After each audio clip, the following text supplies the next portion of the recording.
Исәмісіз эфирда яңалыклар шығарылышы студияда Лилия Гатин алғатыба қойбір темалар турында қысқаша.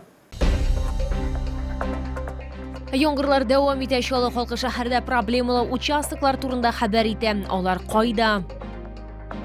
Театральләштерелгән тамаша төзелеш өлкәсендә иң яхшыларны бүләкләү татар һәм рус эстрадасы йолдызлары чыгышы. Чаллыда төзүчеләр көнен зурлап билгеләп үттеләр. Яңгырлар дәвам итә Чаллы халкы шәһәрдә проблемалы участоклар турында хәбәр итә. Кайдадыр түбә йырып чыга алмый, кайдадыр грунт түзә алмый. Шулай халык зур күләвекләргә зарлана. Шул ук вакытта синоптиклар якындагы көннәрдә яңгырлар дәвам итәчәген билгеләп үтә. Безнең төшерү төркеме үз рейдын уздырды һәм шәһәрдәге хәлне бәяләде.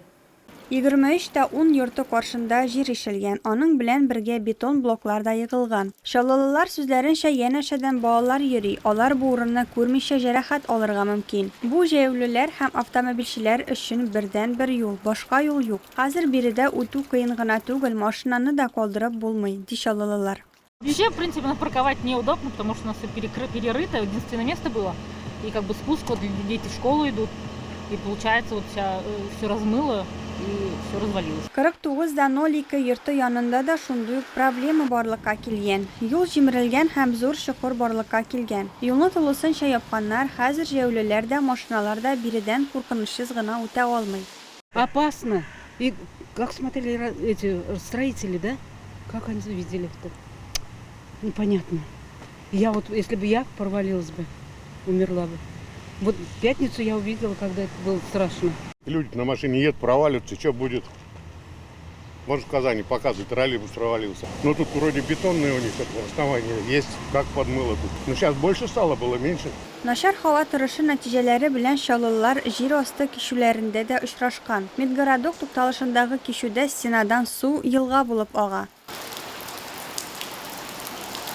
Это вообще ужас какой-то.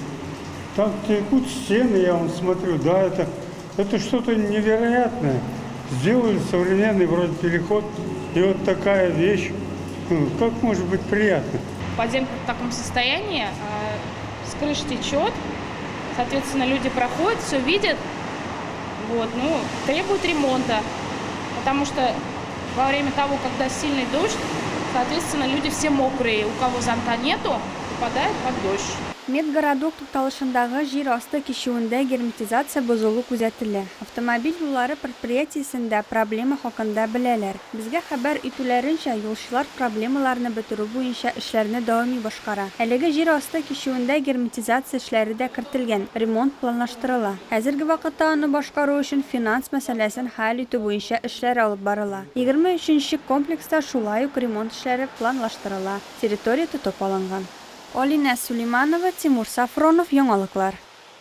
Барысы да оннан башлана. Гадәттәге Чаллыда Евгений Бутынчук һәйкәле янында төзүчеләр көне уңаеннан чәчәкләр салу тантанасы узды. Легендар төзүчене КамГЭС Энергостройның беренче директорын искә алырга элеккеге хезмәттәшләре, туганнары һәм якыннары, шулай ук битараф булмаган чаллылар килде. Алар арасында шәһәр мэры Наил Махдиев, Татарстан Республикасы төзелеш, архитектура һәм торак коммуналь хуҗалык министры Марат Айзатуллин да бар иде.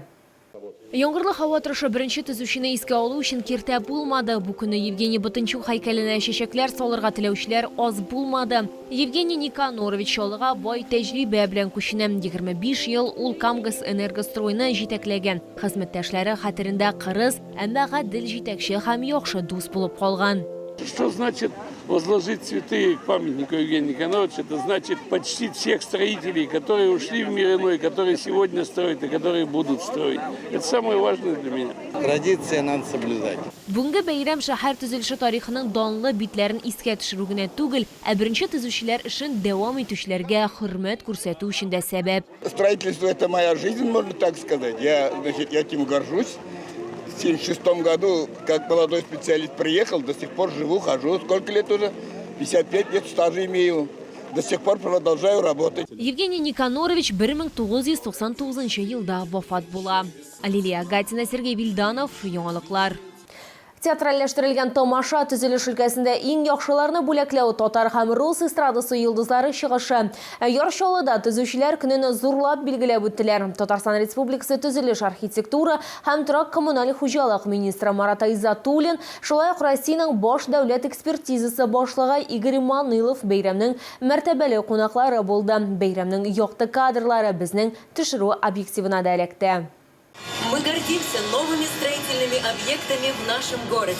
Шәһәр мәйданында төзүчеләр көненә багышланган тантаналы чара театральләштерелгән тамаша белән дәвам итә. Барлыгы 750-дән артык катнашучы чыгыш ясады. Технический парад открывает тяжеловесы. Төзелештә көн сайын кулланыла торган техника белән мактаулы әйләнеш. Бәйрәм кунакларын шәһәр мэры Наил Мәхдиев котлады. Ул ассызыклаганча бүген чаллы актив үсә. Торак микрорайоннар һәм социаль объектлар төзелә. Мәктәпләргә капиталь ремонт ясала. Сәламәтлек саклау учреждениеләре модернизацияләнә. Масштаблы республика программалары гамәлгә ашырыла.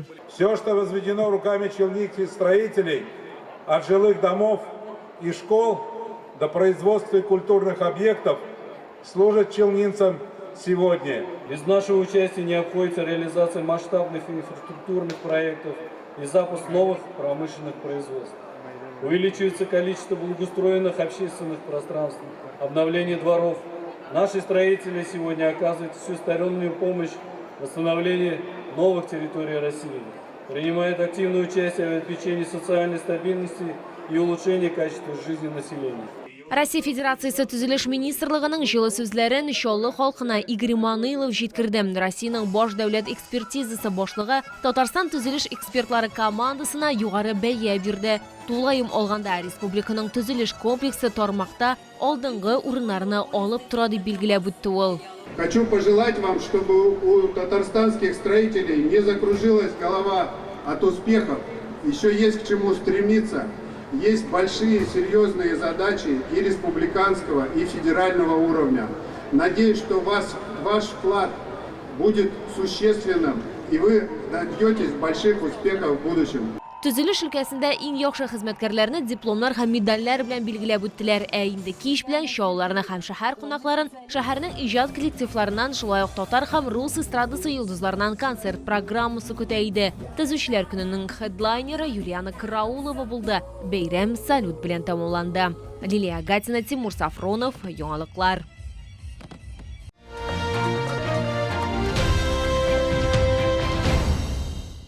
Яршалыга яна Камчатка балыгы һәм улдыгы ярминкә күргәзмәсе килде. Исегезгә төшерәбез. Ирак көн чыгыш деликатесларын 16 августка кадәр Грин сәүдә үзәгенең 1нче катында татып карарга һәм сатып алырга мөмкин. Киру автозавод проспекты ягыннан.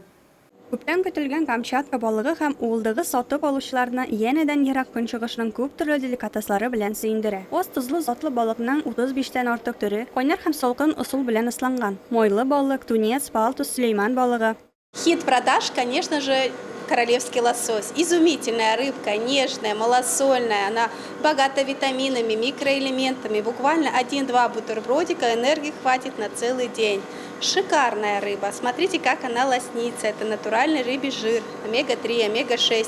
Барлык балык экологик чиста сулыкларда тотылган. Шуңа күрә бик тәмле, ите майлы, авызда эреп тора. Бер тапкыр тәмләп карасаң, тагын ашыйсы килеп тора. Нәкъ менә шуның өчен дә даими сатып алучылар һәрвакыт бары тик Камчатка балыгы һәм улдыгы алырга килә. Белую рыбицу беру. Очень нравится. Долго их не было, долго я ждала.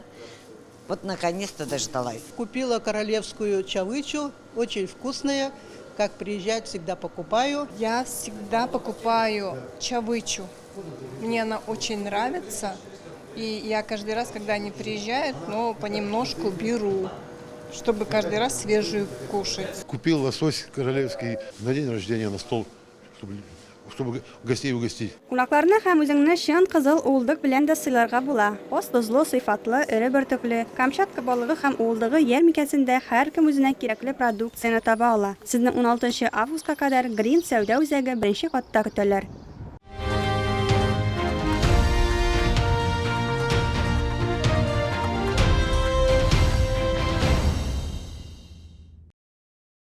Бу сезгә җиткерәсе соңгы мәгълүматыбыз иде. Мин Лилия Гатина, сезнең белән сау булашам. Исән-имин булыгыз.